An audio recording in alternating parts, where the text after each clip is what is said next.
चार काम व्यक्ति को नित्य ही करने चाहिए, चार कार्य जरूर करना। चार कार्य कौन कौन से बताए हैं? 7 दिन तो कम से कम आप करिएगा, हमेशा करते रहें तो बहुत अच्छी बात है, पर यहाँ 7 दिन का जो अनुष्ठान है इसमें परम आवश्यक है। पहला नियम है उक्तम भागवतम नित्यम। 4 कार्य प्राणी को नित्य करने चाहिए। पहला कि नित्य श्रीमद् भागवत का श्रवण, कथा का हम लोग श्रवण करें, पहला कार्य। दूसरा है चौहरि चिंतनम। दूसरा कार्य है कि भगवान का चिंतन करो। जो कथा आप सुनकर के जाओ ना, उस कथा का थोड़ा सा समय निकाल के आप उसका चिंतन करिएगा, उसका थोड़ा सा मनन करिएगा। ये दूसरा नियम मैंने आपको बताया। तीसरा तुलसी पोषणम चैवा। तुलसी जी की सेवा, तुलसी दल से भगवान को, उनका महाराज भगवान को अर्पण करना, क्योंकि तुलसी हमारे गोविंद को बहुत ज्यादा प्रिय है। तो मैं तो ये कहूंगा, जब आप कथा में श्रवण करने आए नित्य, तो आप जो प्रसाद में लेके आए वो बहुत अच्छी बात है।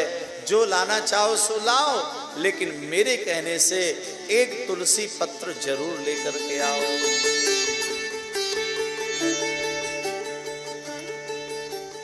और वो तुलसी पत्र भगवान के चरणों में, या जिस प्रसाद को आप लेकर के आओ उसमें ही आप डाल दें महाराज, उसमें ही समर्पित करें।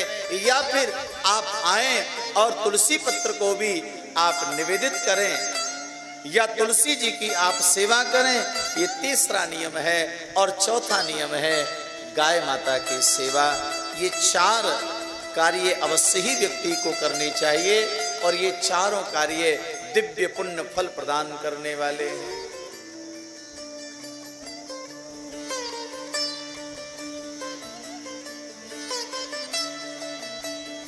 क्योंकि यहां पर लिखा है श्रीमद् भागवत की जो कथा है ना, ये कोई कथा कोई किताब नहीं है महाराज।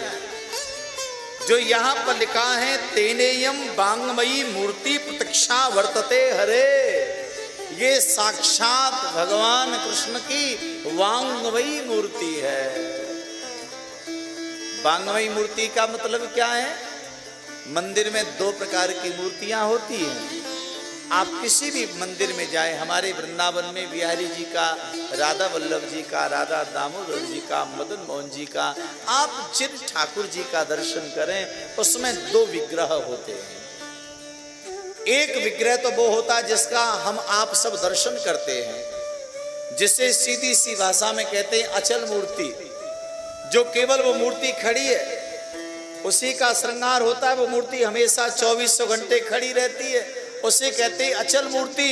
और दूसरी है चल मूर्ति, उसी का एक छोटा रूप होता है, जिस मूर्ति को सुलाया जाता है, बिठाया जाता है, पलना झुलाया जाता है, जिसकी पालकी निकाली जाती है, वस्त्र पहनाए जाते हैं, भोग लगाया जाता है, उसकी मनोहार करी जाती है, उत्सव मनाए जाते हैं। तो वह मूर्ति जो होती है वह है चल मूर्ति। इसी प्रकार से भगवान का ये वांगमयी स्वरूप है, ये भगवान की चल मूर्ति है। कभी वहां कभी वहां कभी वहां घूमती रहती है। तो इसलिए भैया ये भगवान का वांगमयी स्वरूप है। क्योंकि हमारे गोविंद जब समस्त लीलाओं को विश्राम देकर के जब जाने लगे, तब श्री उद्धव जी ने भगवान के चरणों का आश्रय ले लिया। कहाँ गोविंद आप चले जाओगे, आपके भक्त कहाँ रहेंगे? तब मेरे गोविंद ने श्री उद्धव जी को ये बताया, ये उद्धव मैं कहीं जा नहीं रहा हूं, आज के बाद मेरा जो स्वरूप है वो श्रीमद् भागवत में विराजमान हो जाएगा।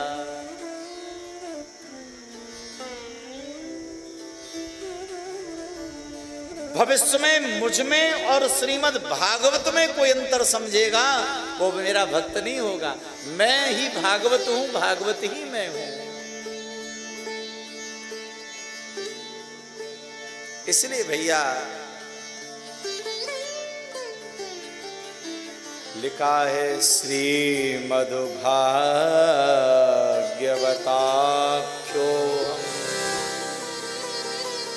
प्रत्यक्षं कृष्ण एव हि। श्रीमद् भागवत का जो उपाख्यान है, भागवत की जो कथा है, ये कथा महाराज ऐसी दिव्य है कि इसका उपाख्यान ही कृष्ण है। जो कथा हम कानों से सुन रहे हैं, ये कथा हमारे कानों के माध्यम से हमारे शरीर में, हमारे जीवन में जो प्रवेश कर रही है, आप समझ लीजिएगा महाराज, मानो भगवान का प्रवेश ही हमारे शरीर में हो रहा है। ऐसा वर्णन किया है महाराज। सनत कुमारों ने जब बताया तो नारद जी प्रश्न करने लगे, गुरुदेव आपने ऐसी अमूल्य बात बताई, बहुमूल्य बात बताई, पर इतना और बता दो, इस कथा का श्रवण कौन कौन कर सकते हैं? क्या पापी लोग कथा नहीं सुन सकते? ये कथा किसके लिए बनी है? तो कहा भैया इस कथा का श्रवण सब लोग कर सकते हैं। यहां तक वर्णन आता है कि कथा की आवाज जहां तक जाती है ना, वहां तक का संपूर्ण जो वातावरण है वह पवित्र हो जाता है।